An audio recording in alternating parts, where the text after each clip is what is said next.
Next, let's add our first event. From the group menu, select Add Event. Note that this button is only visible to group admins and event hosts. We'll start with the essentials: a catchy event title, a clear description, and a hero image to make the listing pop. Timing and location. Next, set your start date and time. The end date fills in automatically, but you can easily adjust it for multi-day events. If this is a regular meetup, use the recurrence settings to set it for weekly, fortnightly, or monthly. Otherwise, just leave it as a one-off.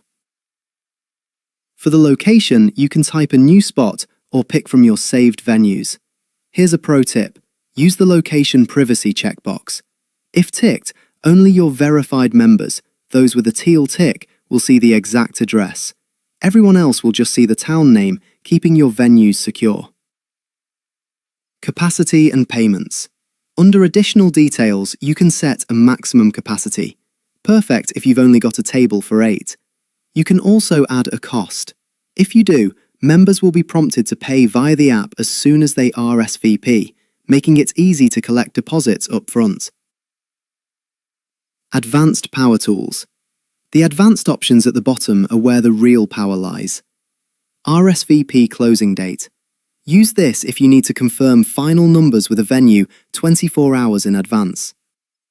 Maximum guests. Decide if members can bring a friend or two along. Useful links. Paste a URL for external ticket sites or a link to a restaurant menu. These will appear neatly in the Useful Links section of your listing. Organizer.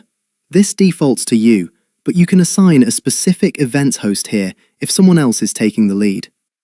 Once you hit Create, the event is live.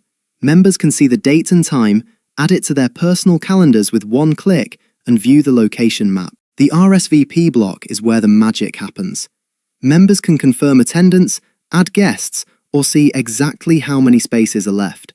If the event is full, they can even join a waiting list so no spot goes to waste. The next box contains the event description. This is all the useful information your members need to know about the event.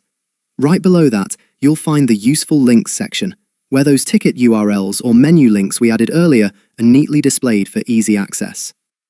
Underneath this, everyone can see a list of who is already attending and if they're bringing guests. Managing the event. The Event Organizer block is positioned right near the bottom and is visible only to the event host or group admin. Here, you have the power to edit, duplicate, or manually manage the RSVPs. Ready to spread the word? Hit Announce Event to email your entire group instantly. If you don't, the system will automatically send a reminder 1 week before the big day. You also have advanced tools here to manage a recurring series, mute RSVP notifications, or cancel the event, which automatically emails on the list to let them know. Finally, every event has a comments area at the very bottom. It's perfect for members to ask questions or coordinate carpools. If you prefer a quieter page, this section can be turned off in your dashboard settings.